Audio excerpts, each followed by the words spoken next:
Good evening, ladies and gentlemen. My name is Lizette Coley, and I'm the Executive Director of Parapsychology Foundation. And on behalf of our Board of Trustees and our President, Mrs. Eileen Coley, in the back there, I welcome you all here this evening. I hope you humor me with a few housekeeping details when I get commercially rather crass, but the newest issue of our official journal, the International Journal of Parapsychology, is just literally hot off the presses. So if you'd like an advance copy, they are available in the back. And also, I'd like you to know that we will be hosting the Parapsychological Association Convention in August. The PA is somewhat the working union of those working in academic parapsychology. They've come to town partly in recognition of Parapsychology Foundation's, this organization's, 50th anniversary. So we're rather proud of being still standing and going forward in the future with all your help. So we would welcome you to attend the PA. Now, this evening, we're particularly pleased to have as our speaker Dr. Arnold Lettieri, who is the Communications Director for the Princeton Engineering Anomalies Research PEAR Laboratory, quite a mouthful, at the School of Engineering and Applied Science at Princeton University. In this capacity, he serves as PEAR's liaison with individuals, researchers, and organizations from around the world who express personal and/or professional interest in consciousness-related anomalies. A former award-winning health and science journalist, Dr. Lettieri earned his doctorate from Marquette University and resides in Hopewell, New Jersey. And since I think we're all very interested to see what he's going to speak to tonight, I will turn you over to him with Mind, Machines, and Anomalies. Dr. Lettieri.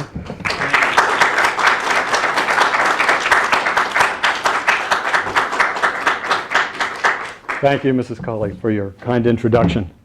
I'm honored by this opportunity to speak about the PEAR program during the Parapsychology Foundation's golden anniversary year.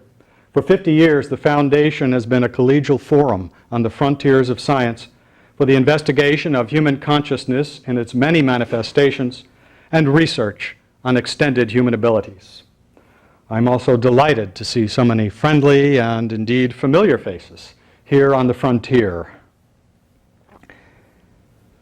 In the science fiction movie Contact, a small group of young scientists is searching for radio astronomy signals from extraterrestrial sources. At the high point of the story, the leader, Dr. Eleanor Arroway, portrayed by the actress Jodie Foster, who is ostensibly on a spacecraft traveling at relativistic speeds through wormholes in deep space, experiences an indescribably beautiful celestial event.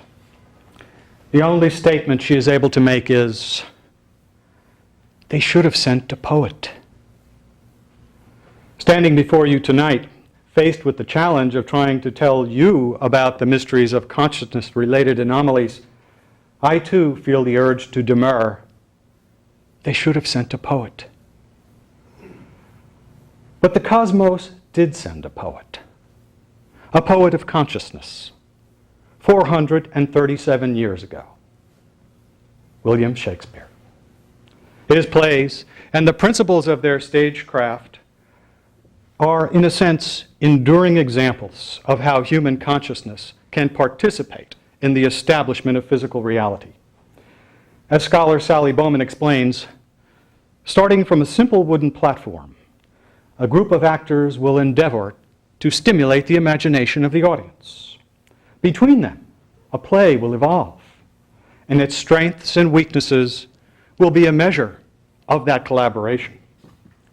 Perhaps nowhere is this invitation to a collaboration more explicit than in the patriotic war play Henry V, which is about the events surrounding the Battle of Agincourt between England and France in October 1415. During the prologue, the narrator encourages the audience this way. On your imaginary forces work. Suppose within the girdle of these walls are now confined two mighty monarchies, whose high, upreared, and abutted fronts the perilous narrow ocean parts asunder. Piece out our imperfections with your thoughts. Into 1,000 parts divide one man, and make imaginary puissance. Think, when we talk of horses, that you see them, printing their proud hoofs in the receiving earth. For 'tis your thoughts that now must deck our kings, carry them here and there, jumping o'er times, turning the accomplishment of many years into an hourglass. In a similar way, I ask your help and invite your collaboration in compressing the accomplishment of 22 years of research on minds, machines, and anomalies into the hourglass we share tonight. The physicist Niels Bohr, one of the founders of quantum mechanics and an intellectual hero of the PEAR program, was fond of an ancient Chinese proverb. We are all both actors and spectators in the great drama of human existence. Perhaps you might think of this lecture as a play, while I, like Shakespeare's narrator, prologue-like, your humble patience pray, gently to hear, kindly to judge our play. And here are the players.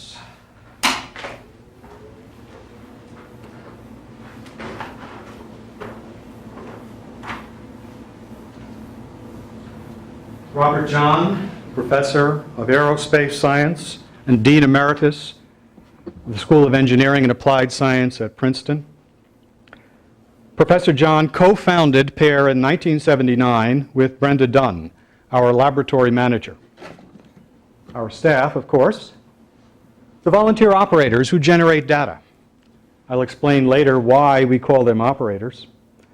And the growing numbers of students from around the United States and Europe who spend time learning at PEAR. Tonight's play. Excuse me? You step up the volume. I'm sorry, we don't have a microphone here. Our play tonight is divided into 3 acts. Act 1 will define the basic research problem which PEAR studies, including a discussion of why the problem is important and where a solution might possibly be found. Act 2 covers the ABCs of PEAR, core issues and assumptions, experimental work in both the laboratory and field, and theoretical modeling. Act 3 concludes with a brief outline of PEAR's implications. There will be ample time allotted after the lecture for a question and answer session, so please save your questions until then. And if at that time I am unable to answer any question, please see me after the talk and we can work something out for getting the answer to you. Also, a handout will be available later in the back with my contact information, PEAR's website, references, and other useful information.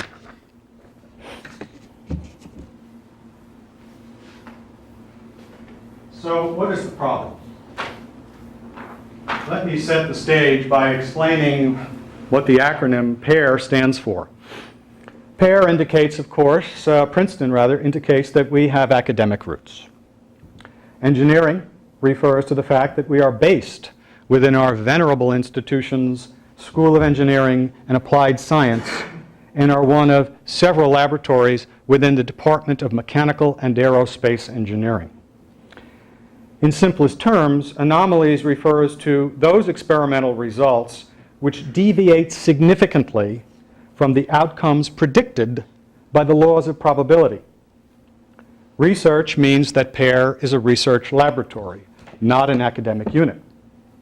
Further, this is basic, not applied research, which means that we are seeking a fundamental understanding of these consciousness-related anomalies. The second bit of background information which you need is a brief definition of the title, Minds, Machines, and Anomalies. PEAR does not study people, their behavior, or their minds. Our research protocols ask people to use their minds in accord with each experiment's protocol. This is why we call them operators instead of subjects. Thus, we are studying the behavior of machines and physical systems, which include a variety of random event generators, called REGs for short, most of which are electronic in character, but some are also of a mechanical, optical, acoustical, or fluid mechanical nature. The basic protocol is as follows. Human operators, sitting within a few feet of the experimental apparatus, attempt to shift the mean of its output distribution of random binaries to higher or lower values, or to take a baseline, in accordance with their pre-recorded intentions. Sidebar. PEAR does not study human-machine interactions involving streetlights, computers, and slot machines, as real and disruptive as people's interactions with those devices may sometimes be. Those are big things. PEAR studies little things. As the engineers say, PEAR is working at the scale length of small structures. Anomalies refers to the statistically significant results achieved by untrained human operators as they attempt to influence the output of these machines. Suffice it to say, apparitions, poltergeists, and assorted psychokinetic manifestations may also be classified as anomalies, but they fall outside the scope of the PEAR Laboratory's research agenda and professional competence. My saying this should not be interpreted as a dismissal of such phenomena, but merely as a careful delimitation of PEAR's research agenda and the scope of tonight's talk. With this background, we are ready to move on to the question, what problem are we researching at PEAR? And here is a one-sentence answer. Our empirical results indicate that human consciousness can extend itself to interact with machines or other physical processes or other consciousnesses in a slight but nonetheless statistically significant fashion.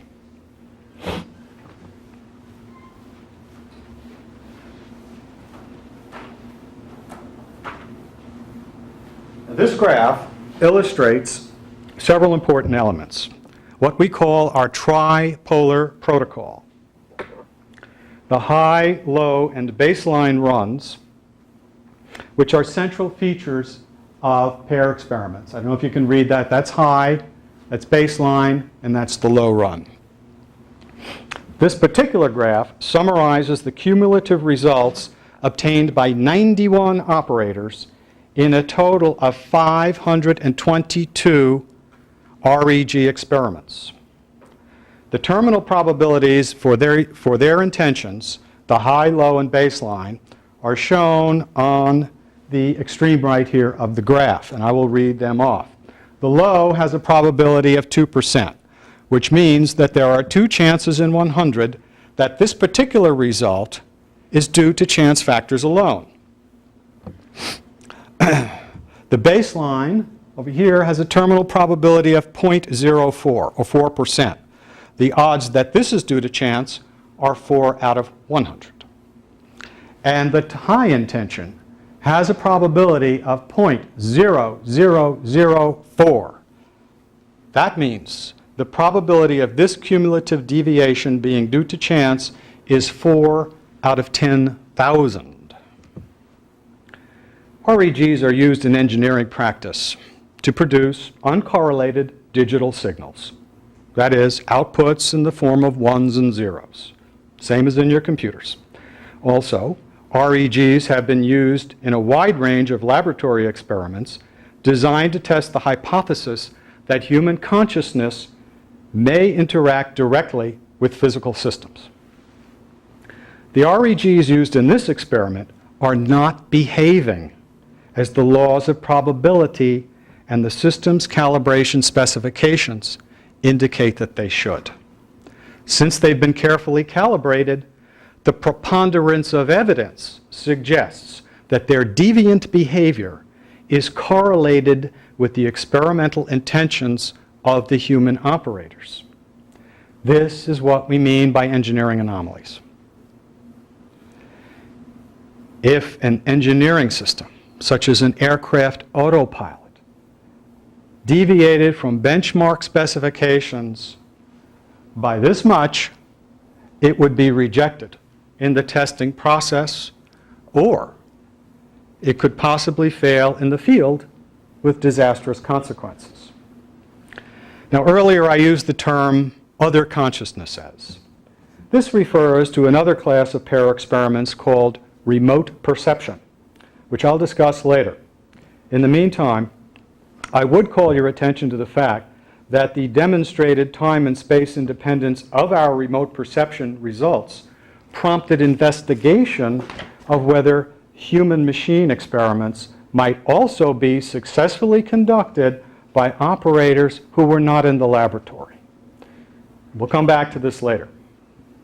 Now, why is the problem of engineering anomalies important? At a fundamental level, it runs contrary to common sense notions about cause and effect, time and space, proof and evidence. These are the hard-wrought pillars of scientific inquiry, rational discourse, civil society, and indeed personal identity. Without these pillars, it would be difficult to assign responsibility for actions, or to know who is the sender and who is the receiver. This is another reason why we say we are doing basic research. But engineering anomalies is not the only discipline, subdiscipline on the frontiers of science, which is raising troubling questions for science and human knowing. Almost 100 years ago, relativity theory reframed common sense notions of time and space, while quantum mechanics challenged conventional notions of causality. In our own day, the barrage of conflicting results from medical research and clinical trials reminds us how difficult it is to establish reliable and repeatable results when studying a complex system like the human body. Later, I'll have a little more to say about why the problem of engineering anomalies is important when discussing its implications for other areas of human endeavor like creativity and spirituality. What is the solution to this problem which engineering anomalies presents? Well, I can only give you a personal answer. If you asked the other researchers at the PEAR laboratory, they would probably give you personal answers as well. This is because we are dealing with the unknown, or, shall I say it in these hallowed halls, a mystery. It strikes me, though, that there are a number of mental strategies and behaviors which facilitate our search for a solution. One of these is an awareness of our era's ambivalence towards science and technology. The rapid pace of technological advancement has raised our expectations to unrealistic levels. For example, I can place calls to 140 countries with my little phone here. So why is it taking PEAR so long to find an explanation for these anomalies? In addition to awareness, another effective attitude is humility. Being willing to say, I don't know, and I was wrong. Here's an example of how this is done. This is hard to do when you're competing for funding dollars, which are especially scarce on the frontiers of science. Also, in studying anomalies, we are dealing with a mixture of the subjective, the objective, and the personal. This is a messy business. But quite often, the people who choose careers in science don't like things messy. Their personalities and talents predispose us to choose careers in science because we like things neat. Plus, the ethos of contemporary mainstream science is biased in favor of exalting the objective over the subjective, the repeatable over the unique, and the impersonal over the personal, as scientist theologian John Polkinghorne puts it so well. Finally, in addition to increased awareness and humility, another solution to the scientific problem is increased funding for research and education. There are only a small number of people in the world working full-time in this general field. Many of the remainder are dedicated, well-trained scholars and scientists who have day jobs and are doing this research as a serious avocation, often putting their primary careers and even their professional reputations at risk. Within the last 3 years alone, PEAR has received several hundred inquiries from students around the world who want to explore and pursue educational and career options in this general direction. Unfortunately, however, the scholarly study of anomalous phenomena and other frontier areas of science are not being adequately addressed by traditional academic programs and professional forums. Around the turn of the 17th century, Sir Francis Bacon, who was widely regarded as the originator of the scientific method, proposed a study of the imagination on the casting of dice. In a sense, engineering anomalies is based upon the casting of dice. But our dice are not ordinary dice. Our dice are electronic dice. For those of you who like block diagrams, this is it tonight. This is just a prototypical microelectronic REG outlay, which is common to many PEAR experiments. These circuits take the ones and zeros of digital technology, like the ones and zeros in your computer at home, and flip them like coins very rapidly. And they produce a random distribution. Using a random distribution as a benchmark is important in engineering anomalies research, just as it is in the behavioral and the life sciences, because it enables us to compare experimental results against what we can expect according to the laws of chance as expressed through statistical probability. Using randomicity as a benchmark is what permits us to legitimately claim that human consciousness can extend itself to interact with machines, physical processes, or other consciousnesses. Consciousness, as someone once observed, is the word worn smooth by a million tongues. This is especially true within the last decade, when the study of consciousness has achieved a new level of respectability. Last month, for example, the International Conference on Science and Consciousness sponsored an impressive cross-disciplinary array of speakers. 30 years ago, the mere juxtaposition of the words science and consciousness would have been considered an oxymoron. The theme of this year's conference, by the way, was a conference exploring itself. It sounds like something some of you may have already tried at home. But at PEAR, we are familiar with these occupational hazards of trying to define and research consciousness. This is why we must carefully delimit engineering anomalies research in the following ways.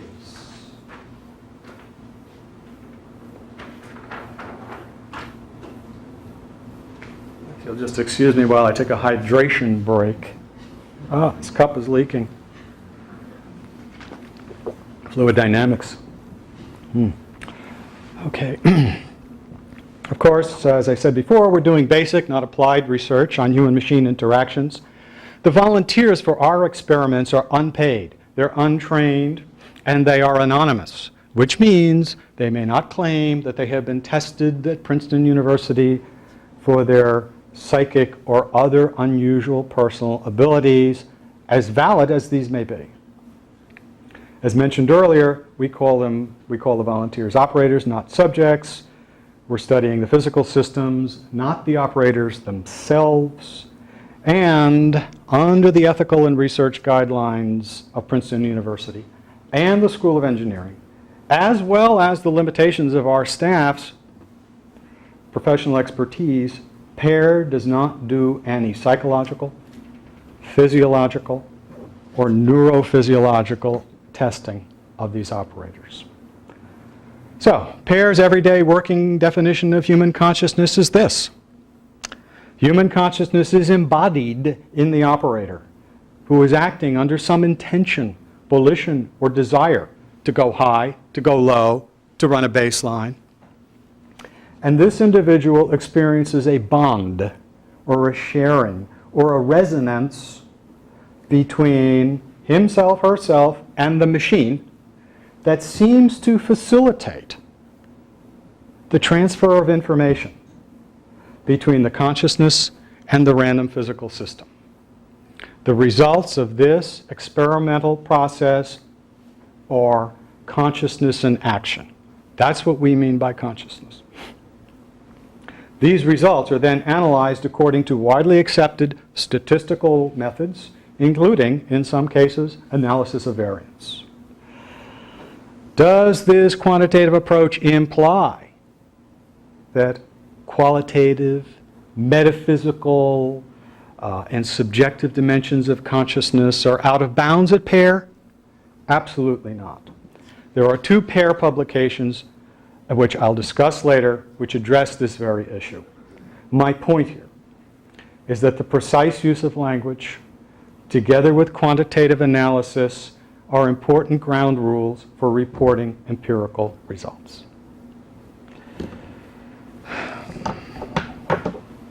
Now here is a list of some of the PEAR lab experiments in both the field and the laboratory, past and present. Just run down this. We have a variety of REGs, short reg, port reg, arc reg, pseudo reg, mega reg, and we even have a random event generator on a toy robot which does a real random walk. I shall not attempt to describe these other than to point out that the differences in design and the experimental protocols reflect our desire to make experiments more fun and attractive for the operators, and also to make them more incisive in terms of doing the statistical analysis. Now, there is a special case of REG-type experiment known as field reg. In contrast to the ones that I've just enumerated, where the operators actively try to influence the behavior of a machine, the field reg is a small passive recording device.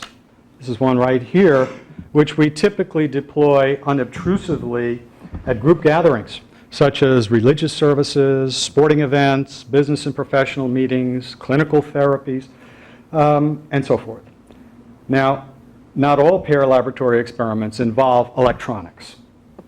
One of our early experiments utilized a large random mechanical cascade, which is patterned after a historical predecessor designed by the infamous Sir Francis Galton. It's called a Galton's desk, and you will find modified versions of this in science museums, where they are simply used to illustrate statistical combinations and probability. Now, all of the above experiments, with the exception of the field reg, provide the operator with the option of some form of concurrent feedback. But what about a no feedback situation, when the operator is not present in the laboratory? Now, this is the part of the talk that some of you may find difficult to accept. PEAR has conducted a large body of remote REG experiments, wherein operators stationed up to thousands of miles away from the laboratory attempt to influence the machine output at prearranged times. Although no form of concurrent feedback is available to these remote operators, the overall effect sizes have been at least as large as those obtained in local experiments, even when the time of the operator effort has been different from the time of the machine operation. Let's take a look at these results.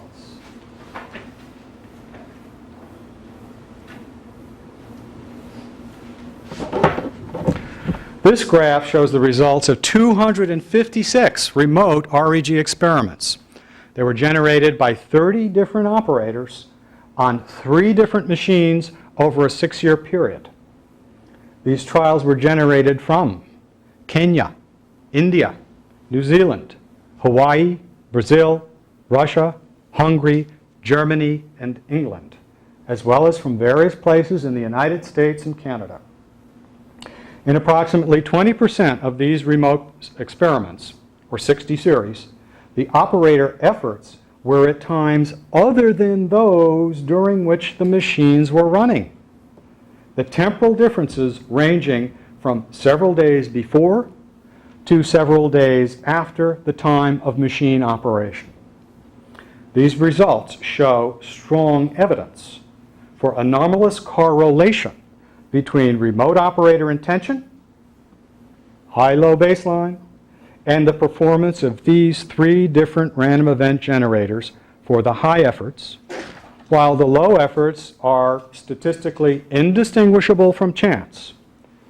In short, the probability of this high going effort, I don't know if you can read that, is 0.0007, or 7 out of 10,000. Odds are 7 out of 10,000. Now the results, the phenomenon of results independent of space and time, provide a convenient segue to a discussion of our remote perception experiments. And here comes another sidebar after I have some more water.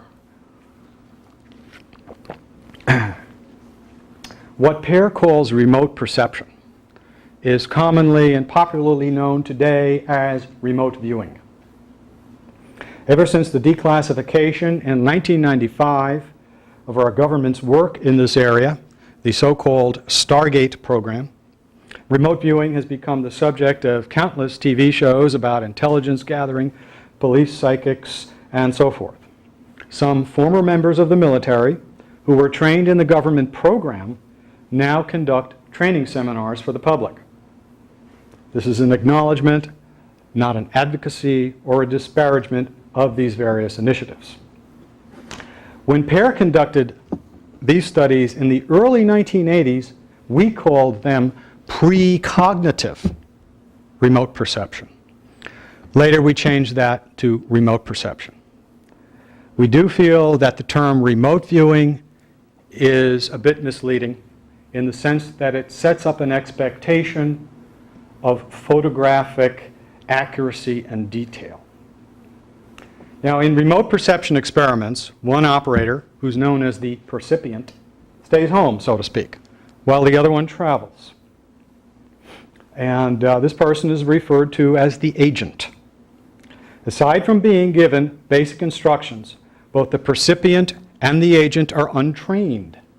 The percipient then attempts to acquire subjective and/or objective information about the remote physical target at which the agent is stationed, with no known sensory communication channel between them. Given the extensive documentation of the many versions of these experiments, particularly in the book Margins of Reality by Robert John and Brenda Dunn, and the necessity of limiting this talk to human-machine anomalies, I'll simply summarize by saying that the empirical results from the remote perception experiments, when treated with appropriate statistical analysis, are similar in scale and character to our laboratory experiments. What kind of conceptual framework can help us get a handle on this? Earlier answers to this question may be found in Margins of Reality, which appropriates one form of existing physical theory known as the Copenhagen interpretation of quantum mechanics.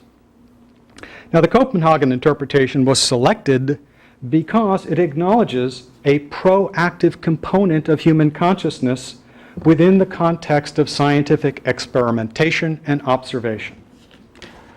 The model of consciousness described in Margins of Reality adapts the so-called Copenhagen interpretation's key concepts, such as the uncertainty principle and complementarity, combines these with wave mechanical formalisms and equations to include human consciousness in a much more broad and explicit way. The result is a physics of experience, which is an attempt to encompass both the objective and the subjective components of information transfer and acquisition that we are finding in our experiments. Did anyone here see the play Copenhagen? Okay. Well, for those who didn't, briefly, it's based upon two brief events. First, a meeting between Niels Bohr and Werner Heisenberg, which took place in Copenhagen in 1941 before Bohr fled to this country to escape the Nazis. And the second meeting between the two men 6 years later in 1947. The historical and biographical writings about these two physicists reflect ambiguity and uncertainty about exactly what transpired during those two meetings. And there has been considerable informed speculation over the years that Bohr and Heisenberg argued about the multi-layered moral ambiguities of Heisenberg's motives in serving the Third Reich. Now, on another level, this play is about the proactive role of consciousness in the establishment of reality. And it highlights the idea that quantum mechanical concepts and principles may be transposed into subjective and interpersonal venues, such as the PEAR.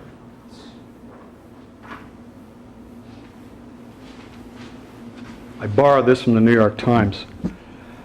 During each performance of Copenhagen, some of the audience members were seated on the stage in this mezzanine-like area up here.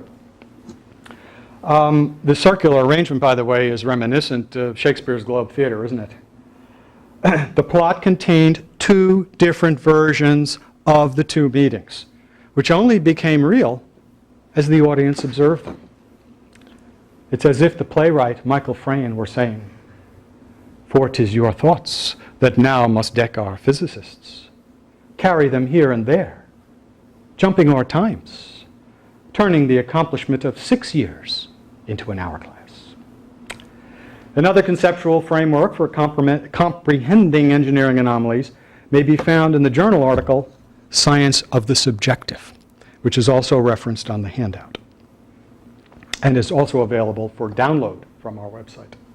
The Science of Subjective identifies 4 generic ingredients.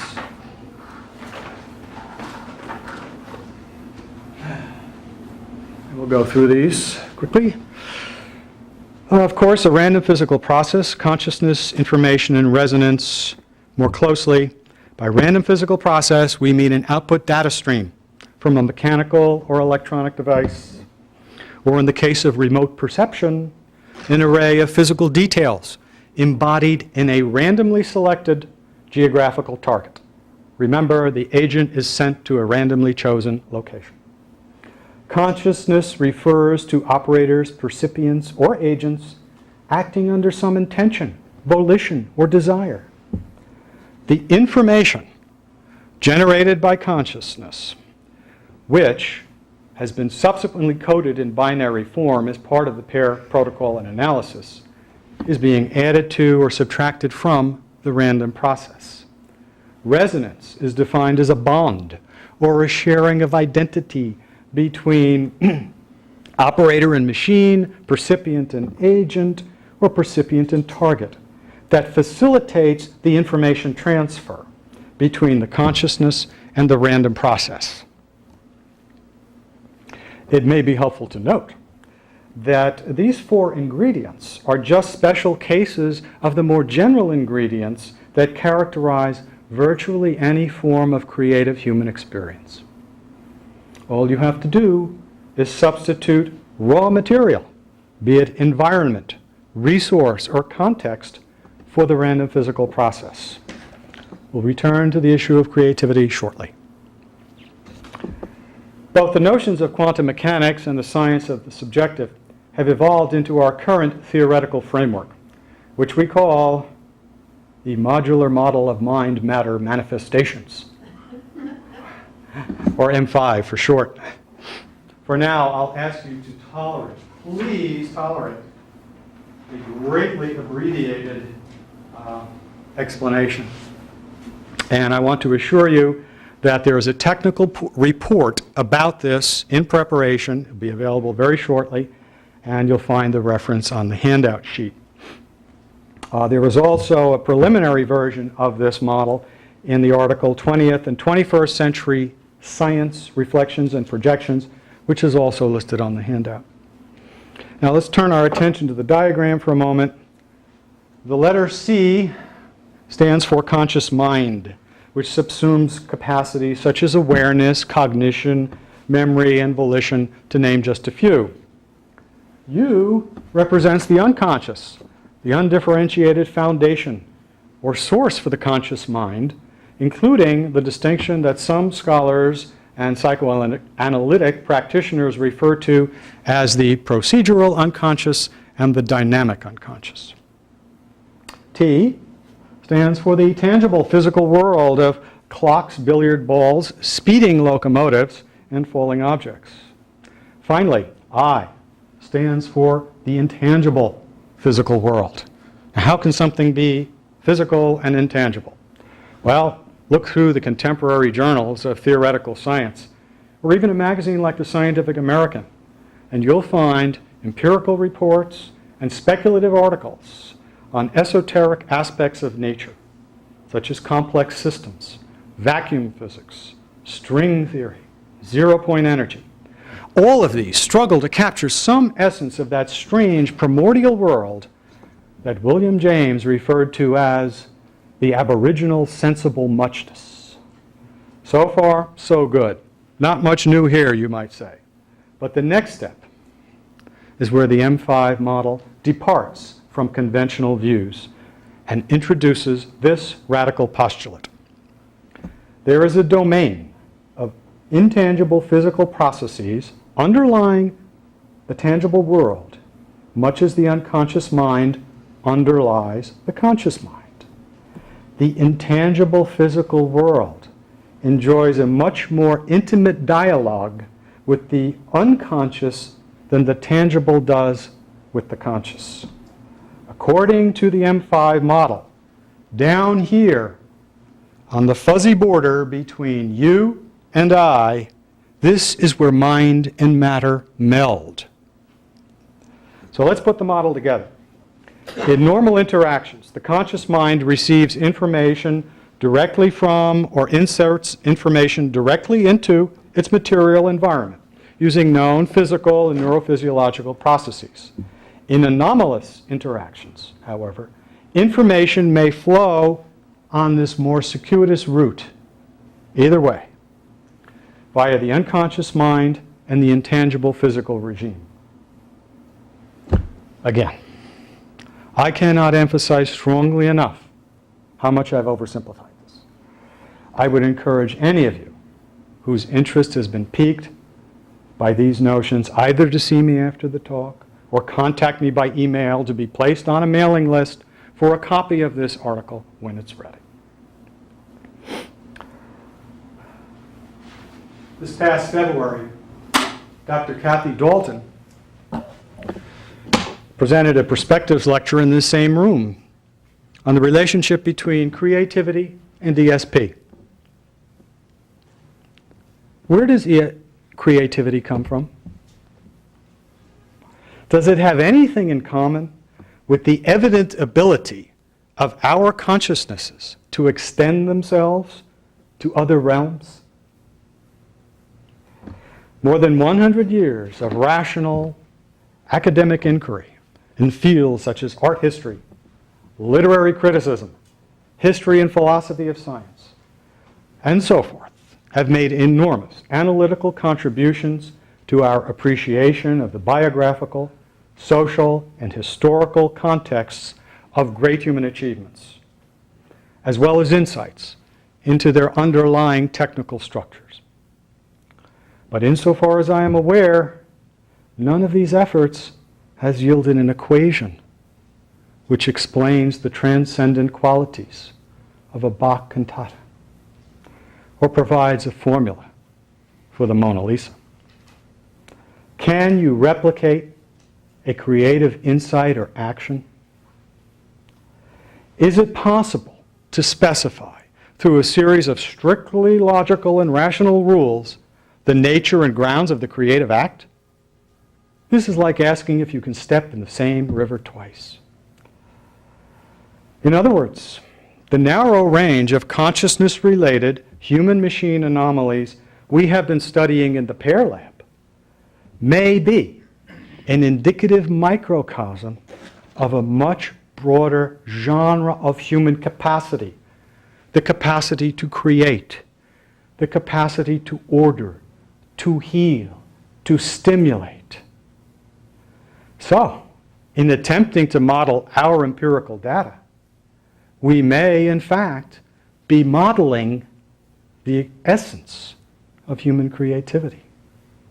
Perhaps those of you in the audience who are writers, artists, have had similar or parallel notions.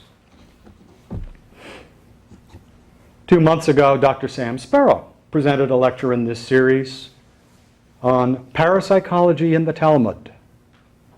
Using his title as a springboard, let us turn to another area for which engineering anomalies has some long-term implications: spirituality. You will notice I did not use the words religion or theology. God forbid. Within the Judeo-Christian tradition, the Bible is an excellent catalog of anomalous phenomena. Apparitions, levitations, reincarnation, teleportation, it's all there. Hey, when you were in school, did you ever pray that you would pass a test after you took it? I know I did. Some of you may be familiar with this true story. Some years ago at a memorial service for the pioneering researcher in the field of parapsychology, Dr. J.B. Rhine, which was held in the Duke University Chapel, the last person to deliver a eulogy stepped up to the pulpit and presented the congregation with this challenge. Each of us will now have an opportunity to decide whether we really believe in the message of J.B. Rhine. Let us pray. Both engineering anomalies and spirituality present us with a similar challenge. One cannot sincerely pray and still logically deny the possibility that human volition, hope, intentionality, call it what you wish, can influence events in the physical world, in the past, in the present, or in the future. I know a family physician in Kalispell, Montana. He's still practicing in his 70s. And you know what he asks every new patient? Do you want to get well? Surprisingly, some are quite taken aback by this question. Happily, though, the medical mainstream is beginning to take this type of question seriously. In 1998, the U.S. Congress established the National Center for Complementary and Alternative Medicine at the National Institutes of Health. This signals a sea change in attitude across the broader biomedical scientific community towards non-traditional and innovative therapies, some of which represent a convergence or an integration of the spiritual and physical domains of human experience.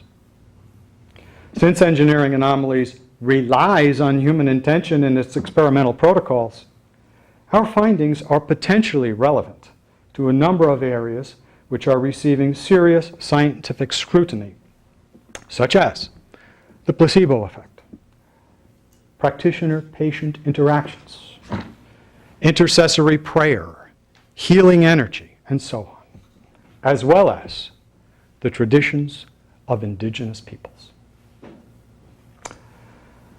Now that I've alluded to the spiritual domain, let us turn briefly back to the physical world. This is the area of so-called frontier physics, and concepts like string theory, emergent phenomena, nonlinear systems, EPR resonance, quantum teleportation, zero-point energy. There is a lot of controversy about the interpretation of these physical phenomena, and I am not here to add to the confusion. Nonetheless, there are contemporary physicists who are open to the possibility that there may be one or more physical realms where, in the words of Sir Fred Hoyle, mind and matter meld. As we saw earlier, this realm is accommodated in the M5 model's intangible module, that aboriginal sensible muchness into which consciousness reaches to assemble its palpable personal experiences.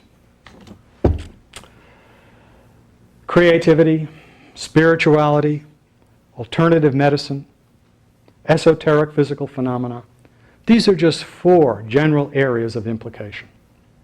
This overview has been by no means comprehensive, and perhaps you can think of other areas and implications.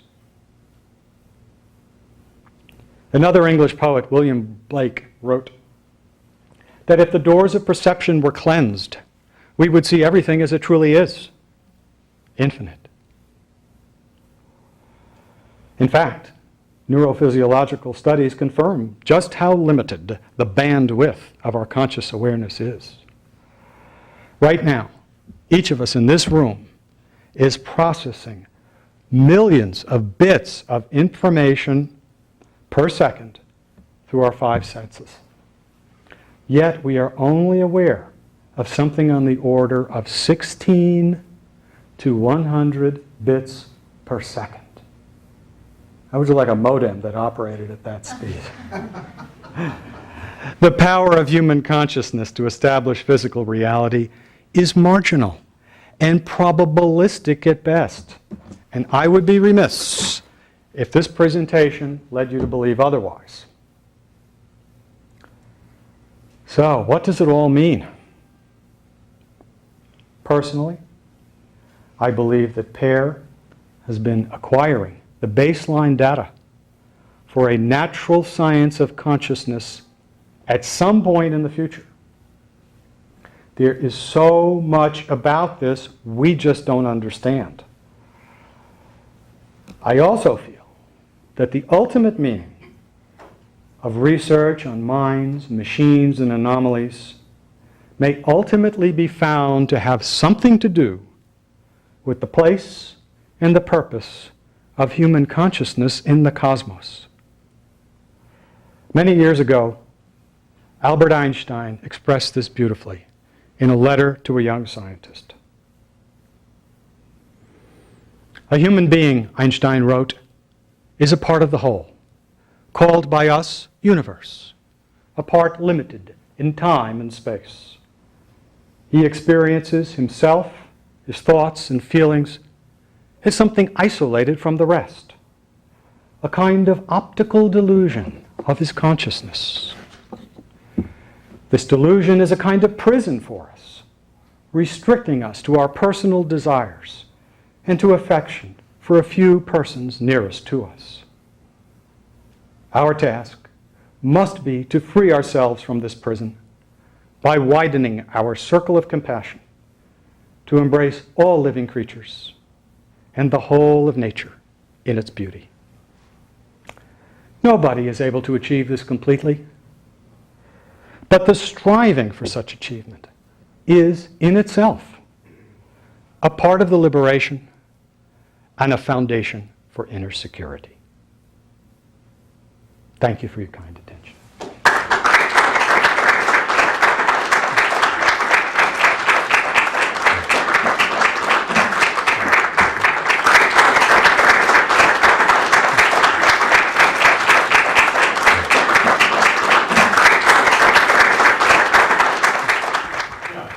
From what I know of psychic phenomena, it seems that from people I've known who had some abilities in that area, that the faith of the person who they're encountering has a big part in their ability to do it. So if I'm a psychic and somebody comes to me for a reading and they're just sitting there like this and they're totally skeptical, then it's going to make it harder for me to do that reading.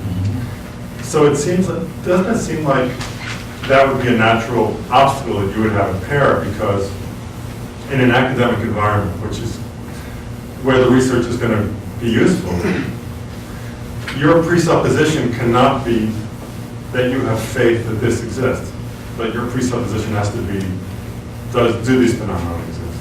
And don't you think that is an inherent sort of obstacle or barrier that is built into doing it in that quantitative way? Let me see if I understand your question correctly. Are you saying that we researchers have to be Objective. Yeah. And it seems like in this field, one of the contradictions is that a certain faith is involved. That's right. I think. I mean, I think for it to, in other words, if you have, I think if 5 people went to a psychic saying this is all ridiculous, and 5 people went saying this is valuable and respectfully and with humility, as you said, but those second 5 people are going to get better information for themselves than the first 5 people. That's So- the resonance we were, I mean, it just seems like that's what you're up the against. bond between them. Yes, we have a balancing act as researchers. There's no question about it. What our research has led us to conclude and to develop as a theoretical model is that the subjective components cannot be ignored.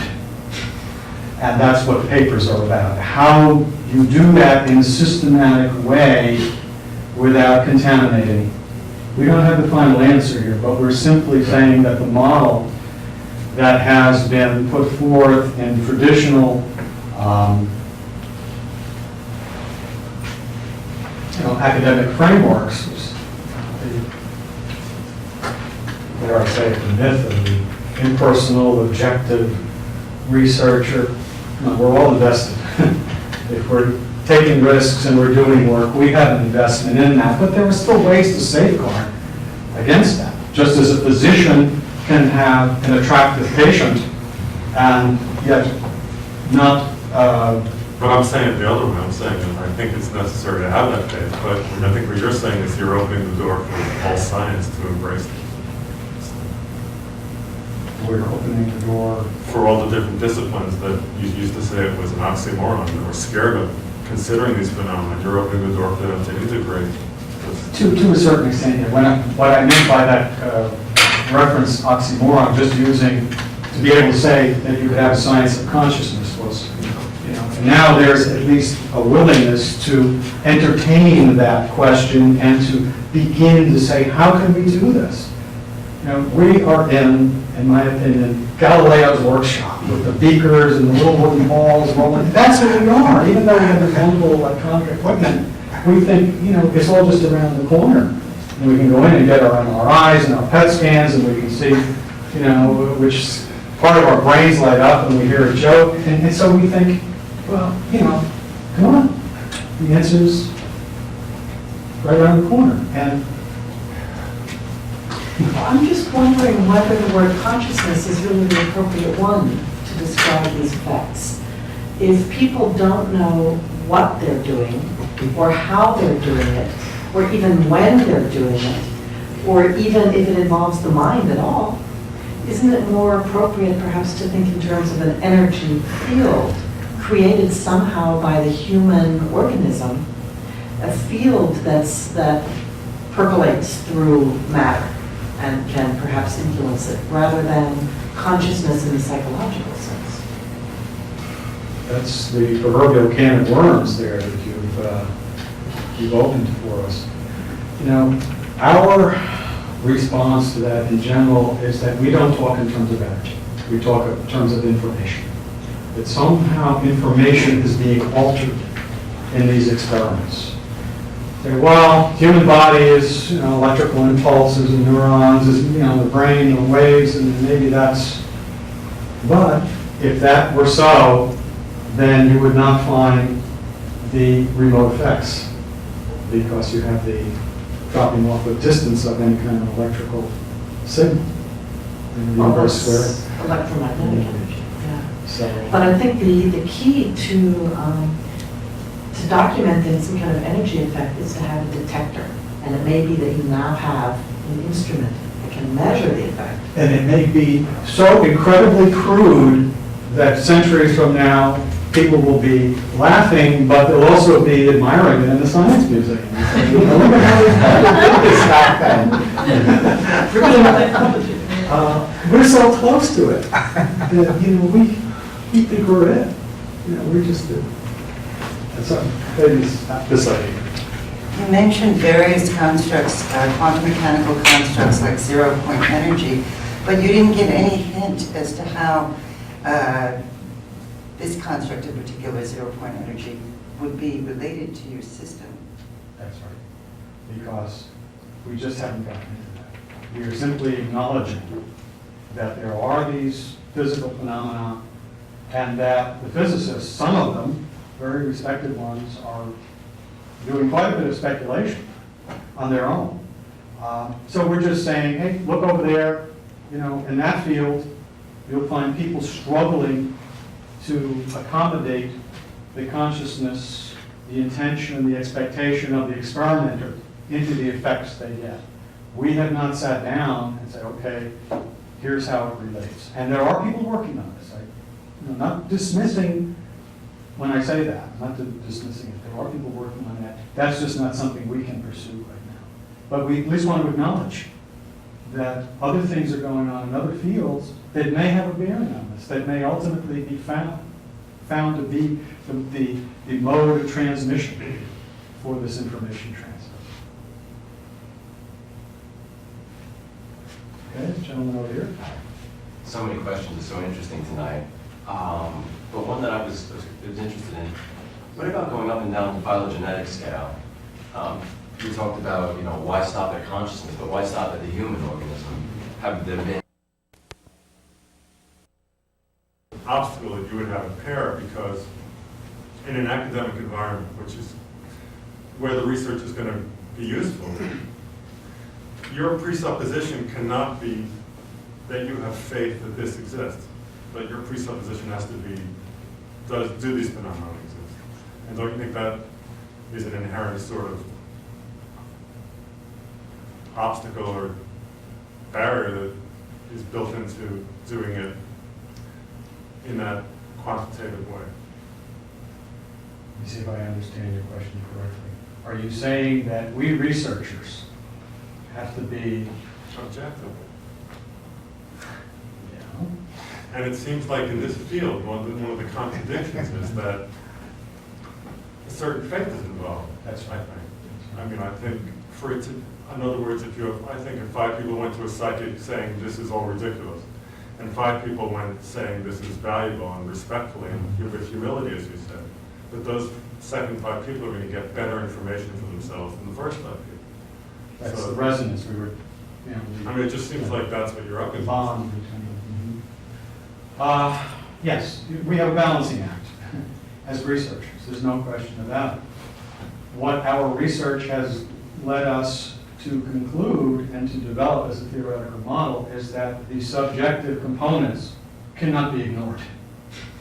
And that's what papers are about. How you do that in a systematic way without contaminating. We don't have the final answer here, but we're simply saying that the model that has been put forth in traditional academic frameworks, dare I say, the myth of the impersonal, objective researcher. No, we're all invested. If we're taking risks and we're doing work, we have an investment in that, but there are still ways to safeguard against that. Just as a physician can have an attractive patient and yet not But I'm saying it the other way. I'm saying that I think it's necessary to have that faith, but I think what you're saying is you're opening the door for all science to embrace it. we're opening the door. For all the different disciplines that you used to say it was an oxymoron, that we're scared of considering these phenomena, you're opening the door for them to integrate. To a certain extent, yeah. What I meant by that reference oxymoron just using to be able to say that you could have a science of consciousness was, and now there's at least a willingness to entertain that question and to begin to say, how can we do this? We are in my opinion, Galileo's workshop with the beakers and the little wooden balls rolling. That's what we are. Even though we have this wonderful electronic equipment, we think, it's all just around the corner. And we can go in and get our MRIs and our PET scans, and we can see, which part of our brains light up when we hear a joke. And so we think, well, come on. The answer's right around the corner. And I'm just wondering whether the word consciousness is really the appropriate one to describe these effects. If people don't know what they're doing, or how they're doing it, or even when they're doing it, or even if it involves the mind at all, isn't it more appropriate perhaps to think in terms of an energy field created somehow by the human organism, a field that percolates through matter and can perhaps influence it, rather than consciousness in the psychological sense? that's the proverbial can of worms there that you've opened for us. Our response to that in general is that we don't talk in terms of energy. We talk in terms of information. That somehow information is being altered in these experiments. Say, well, the human body is electrical impulses and neurons, is the brain, the waves, and maybe that's. But if that were so, then you would not find the remote effects, because you have the dropping off of distance of any kind of electrical signal. Well, Reverse square. that's electromagnetic energy, yeah. So, But I think the key to documenting some kind of energy effect is to have a detector. And it may be that you now have an instrument that can measure the effect. and it may be so incredibly crude that centuries from now, people will be laughing, but they'll also be admiring it in the science museum. Look at how they did this back then. Really what technology. We're so close to it that, we think we're it. We just do. So, maybe it's this idea. You mentioned various constructs, quantum mechanical constructs like zero-point energy, but you didn't give any hint as to how this construct in particular, zero-point energy, would be related to your system. That's right. Because we just haven't gotten into that. We are simply acknowledging that there are these physical phenomena, and that the physicists, some of them, very respected ones, are doing quite a bit of speculation on their own. So we're just saying, hey, look over there, in that field, you'll find people struggling to accommodate the consciousness, the intention, the expectation of the experimenter into the effects they get. We have not sat down and said, okay, here's how it relates. And there are people working on this. I'm not dismissing when I say that, not dismissing it. There are people working on that. That's just not something we can pursue right now. But we at least want to acknowledge that other things are going on in other fields that may have a bearing on this, that may ultimately be found to be the mode of transmission for this information transfer. Okay, gentleman over here. So many questions are so interesting tonight. But one that I was interested in, what about going up and down the phylogenetic scale? You talked about, why stop at consciousness, but why stop at the human organism? Have there been, from my recollection, there has been some animal research related to, please, Yeah. if you could comment something about it. One experiment,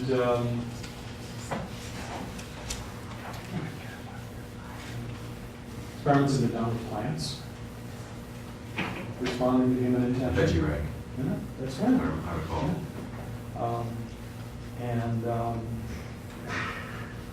One researcher in France used some of our research as a springboard, and he made a robot with a random event generator in there. They would do a random walk. And he put a light on top of this robot, and he put it in a coop with some chicks. And the chicks, being deprived of their mother, bonded with the robot. And when the results were analyzed, it was found that the robot deviated from its random walking around and rolling around the table and spent more time with the chicks. Because the chicks had a bond. They wanted the robot to spend time with them. So, yeah, I mean, there's... Thank you, that's exactly the experiment that I was hoping that you would explain a bit. Okay. Now, I'll tell you a funny story. A couple years ago, we had a journalist interview a laboratory manager, Brenda Dunn, and she gave him that example as one of the applications that somebody had taken our research and done something with it. And the headline in the paper, when he wrote up the article, the headline was, Princeton researcher says, if chicks can do it, why can't humans?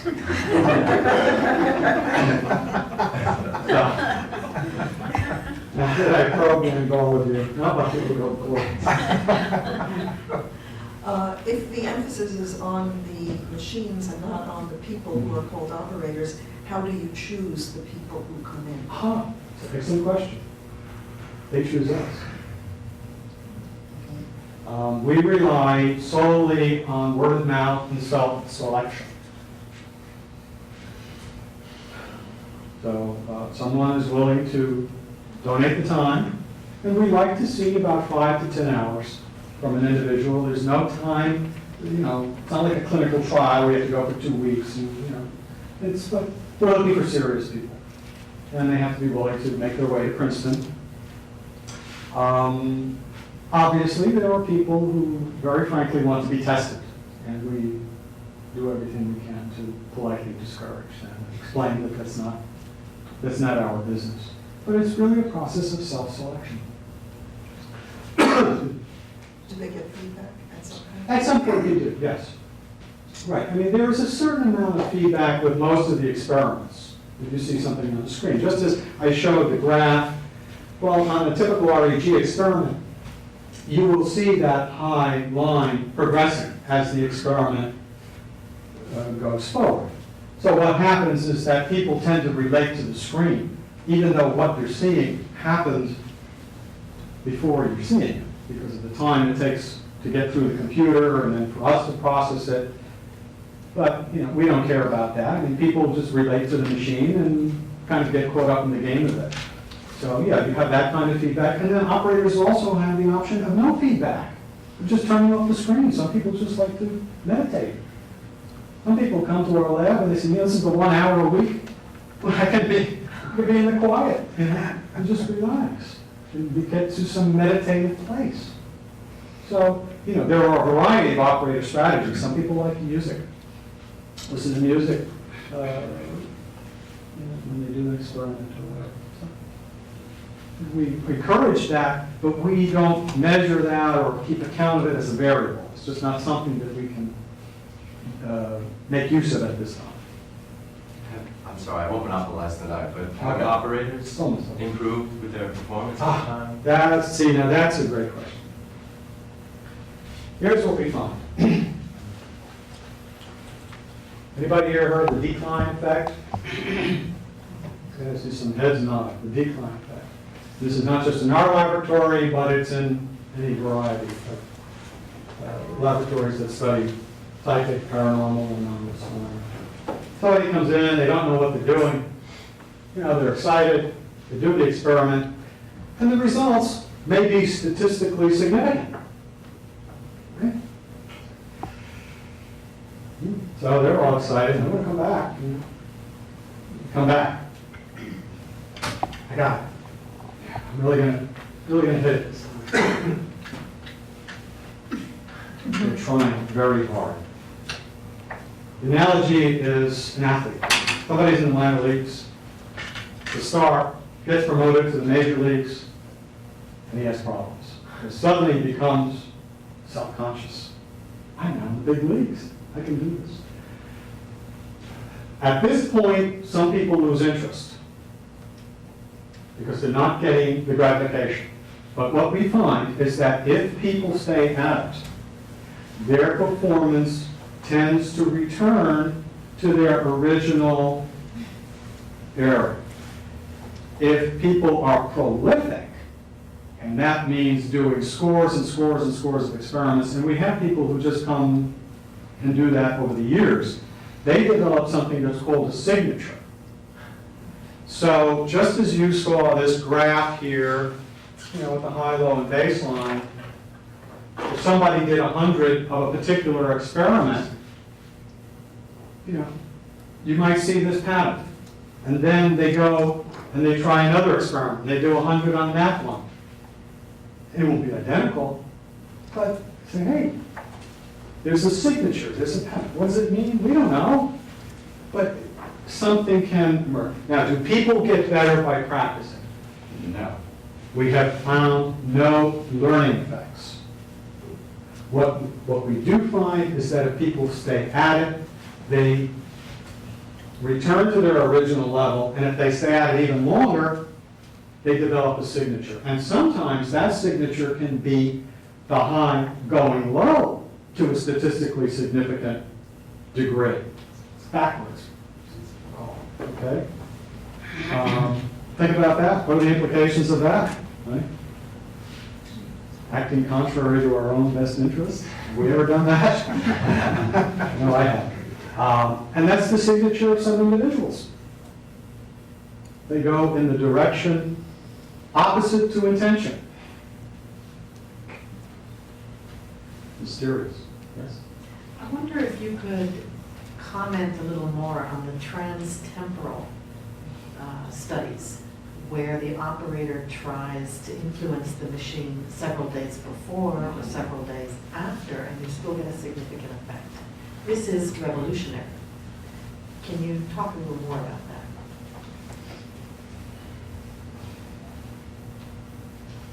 Speculative. How does it work? In other words, how can things go backward in time and go forward in time? What's that going to do to our understanding of space and time?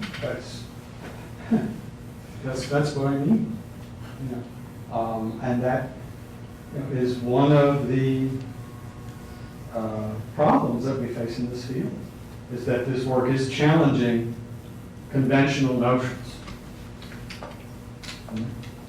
Doing things in chronological order. And again, we're finding correlations. We're not claiming that there's a causality. Would we like to find a causality? Would we like to find some mechanism whereby you can wish for something today and have it come true, you know, a month from now? Of course we would. We'd like to be the ones to find that mechanism. But all we're doing, we're something like anthropologists, and we're recording the behavior of machines and people when you put them with the machines, and just saying, hey, look at this over here. And we're trying to do it in a way that if other people choose, they can take one of our journal articles and go invest their time, their money, their commitment, and try it for themselves. That's the science game. You do it. This is what I found, guys. If you don't, you know, if you have questions about it, or if you're intrigued by it, try it. I've left a trail. I've left the best recipe that I can, and this is one of the purposes of referee journals, is so that things are left for posterity, for other researchers to follow. But, you know, the fact is, not a lot of people like to do replication studies. We all, it's human nature, we like to do novel things. We like to strike out in the direction of our own. Yes, but thank you for pointing that out. Yeah, we believe that it is. And we make an honest claim. We're finding correlations between what people intend, what they wish, and the outcome. That's how we go on. I believe you said when you showed the chart about the anomalous remote correlations, I believe you said that a whole lot of studies were added together, and the effect was 7 in 10,000, that it could be due to chance. What I was wondering is, how is it determined when you were going to stop and add all these studies together? Was that determined in advance? Or was that an after-the-fact thing? Or does that go up to 98, and we don't know what happened since then? Or what does that represent, really? I'm not entirely sure how the decision was made. That the remote chart graph was from a publication in 1992. Okay, so that's what it was. And I'm really not sure if a decision was made in 1982, let's do this for 10 years and then stop in 1992 and analyze things, or I'm not sure how that was Well, done. another question would be, have you done such experiments since 1992? Remote? Sure, we have. So do you periodically lump those in with the others to see if your effects are still as strong, or how do We you have go done about that? I think we've done some sub-analyses, but the main study, which is referenced on the handout, was 1992. But we do continue to do remote experiments if people choose to do them. We don't actively recruit. We always have one computer, one random event generator in the lab dedicated for that purpose, so that if someone wishes to do that. But these are infrequent, so it probably will be a while before we stop them. But on some of our experiments, to return to your question, we do say, let's go for 100, or let's go for 1,000. And we've done that with several experiments. So we're going to get this amount, and then we're going to stop.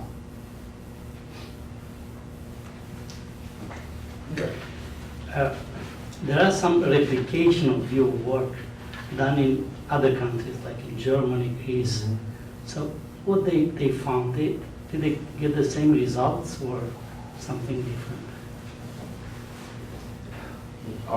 Can you be more specific about which studies you're referring to? Well, like studies done in Germany.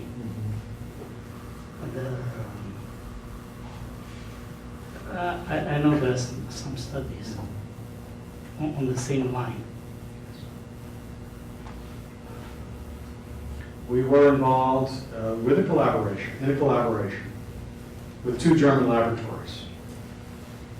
And it was a major undertaking, probably close to 700 or 800 experimental series.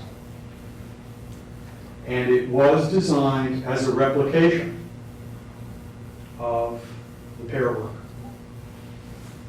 And the results were not comparable to our own laboratory's findings, although they did reveal many interesting nuances.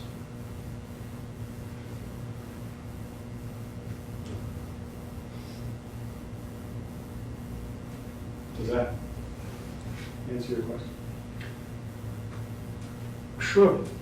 The problem is I try to read the interpretations. I read one of the papers. I didn't understand very well. That's why I put you the question. Are you referring to, by the way, everybody should know, this gentleman and I are colleagues in the Society for Scientific Exploration. I did not know he was going to be here tonight.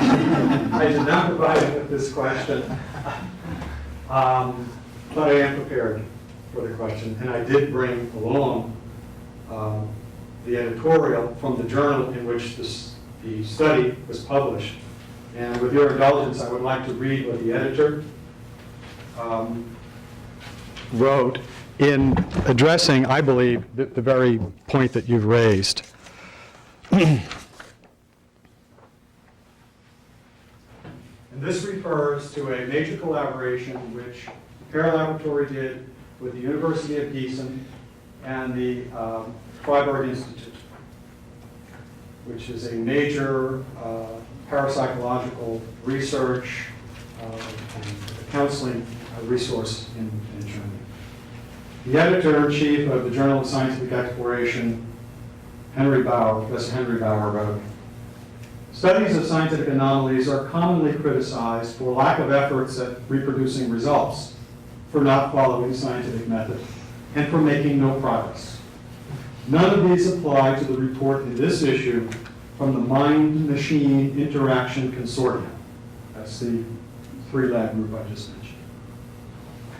3 independent laboratories undertook to replicate salient features of some of the data accumulated over 20 years by the Princeton Engineering Anomalies Research Group.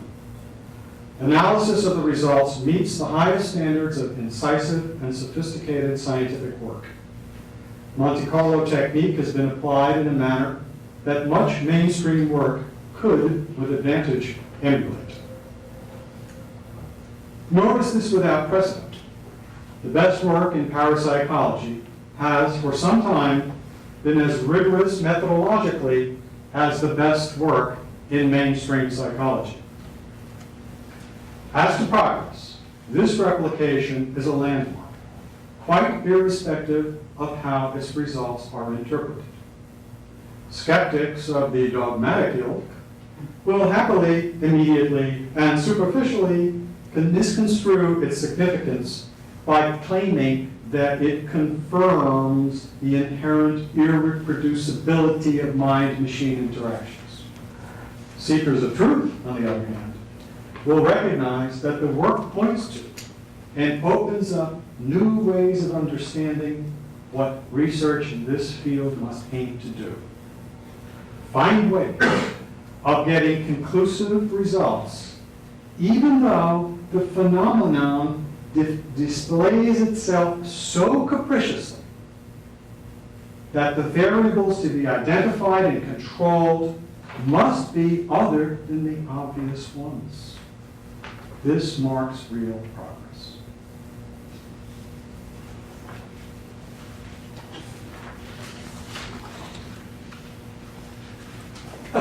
Yes. Tied to Copenhagen and that story, what about you as the researcher? I'm not a scientist. Ethics, how does that play into your role, your intentions in the development of it? Do you think that's a big part of it? Our expectations? Yes, the scientists' intentions Sure. and ethics. No question And, about like that. with the atomic bomb, maybe they weren't ready and maybe when it was time to develop it for the sake of peace, the scientist opened his awareness and ability to that. Well, we don't work with big things like bombs, but, Right, but you're- but no, we acknowledge that. We acknowledge that our expectations are important in the outcome, the success of an experiment. The various PEAR researchers, we have a small staff, but from time to time, any one of us will come up with an idea for an experiment. And it takes, by the way, years before something gets to the lab floor and in operation. The development phase takes a long time to build these, to calibrate them, to make sure that we really have something that works. But we do not deny that the intentions of the experiment's champion, if you will, are important. I mean, if everybody thinks it's not going to work, what do you think they're going to get? And do you think that's just confined, rhetorical question, to the type of work we do? Wanting something, being committed to it, being devoted to something working. And the consequences of making it happen. Sean goes into that. Does that answer your question? Somewhat.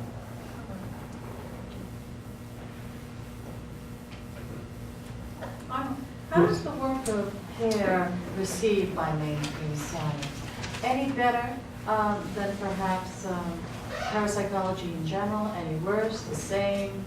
How is the general academians, what is their reaction to the work of PEAR? I'd almost classify that as an unanswerable question.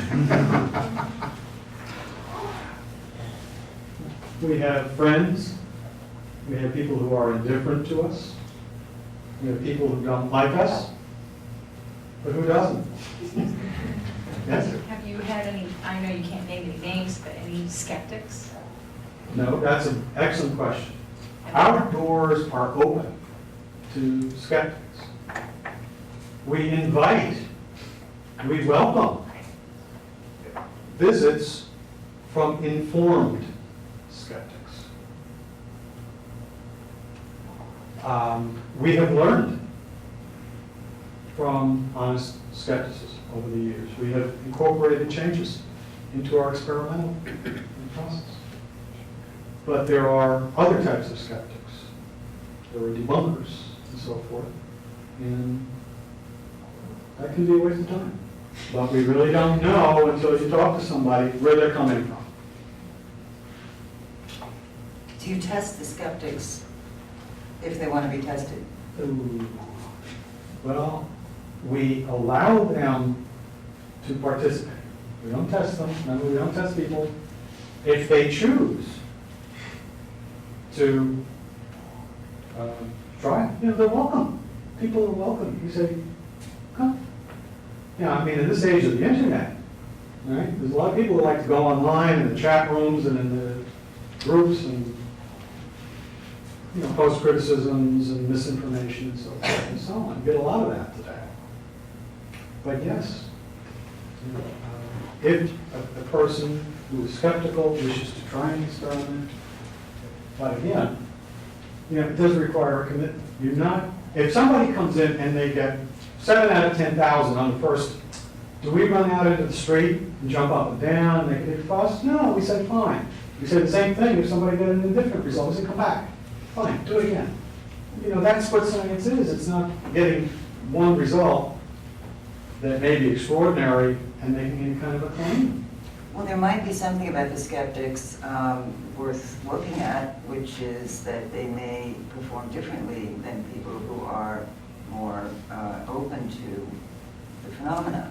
But you don't keep any such records to look at skeptics and their performance separately from others. That would essentially be a psychological variable, which we don't. Records of gender or age or anything? We did do a study on gender. Now, as soon as I say this, I'm going to be in trouble. But we have a publication on it. That's about the only thing we looked at is gender. And what did we find? We find that men and women tend to have different strategies approaching. That's all I'm going to say about that. You have to read the study, you have to send it to me. That's as far as we've gone in any kind of a variable. Why was the decision made, and obviously at some point it was, not to look at psychological variables? It's a good question. And I don't know this later. Because we are in the School of Engineering. Right. And we have very, very strict human experimentation guidelines which we must adhere to. We simply are not permitted to do any of that.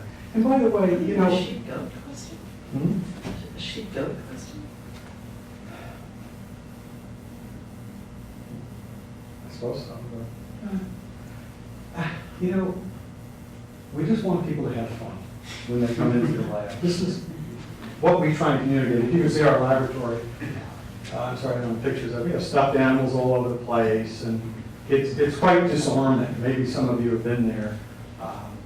It's very disarming. And we want to encourage a spirit of play, which is the essence of creativity, combinatorial play. Watch children, how creative they are without trying to be creative. But, you triggered something else. It just flew out of my head with your question.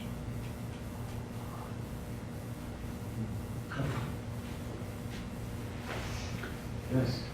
Well, just I would like to say that for me it was very important, the personal experience with the field rec. So I was curious, like anybody else, to see a result. And I proposed to Roger Nelson, colleague, to do an experiment in the field. We didn't have money for these experiments. We had first to find somebody from New York who sponsored the experiment. And we went into the field. And we invited a shaman, an Amerindian shaman, and it was an extremely strong deviation, the random event generation during the ceremony of the shaman. So what I can say that I saw the result with my own eyes. So this experiment was published by Roger. This is later. included as field rate? Yeah. Field rate 2? That's Okay. right. Well,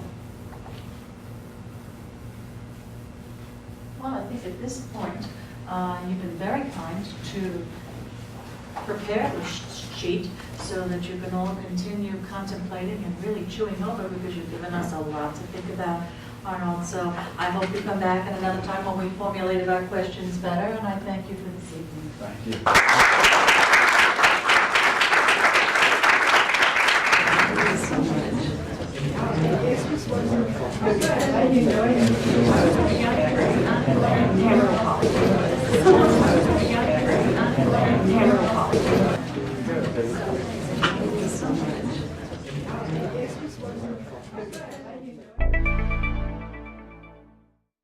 Hi there, I'm Lisette Coley. I'm president of Parapsychology Foundation, so welcome to our YouTube channel. We have lots to look at, so please check out our videos. Don't forget to subscribe. Thank you.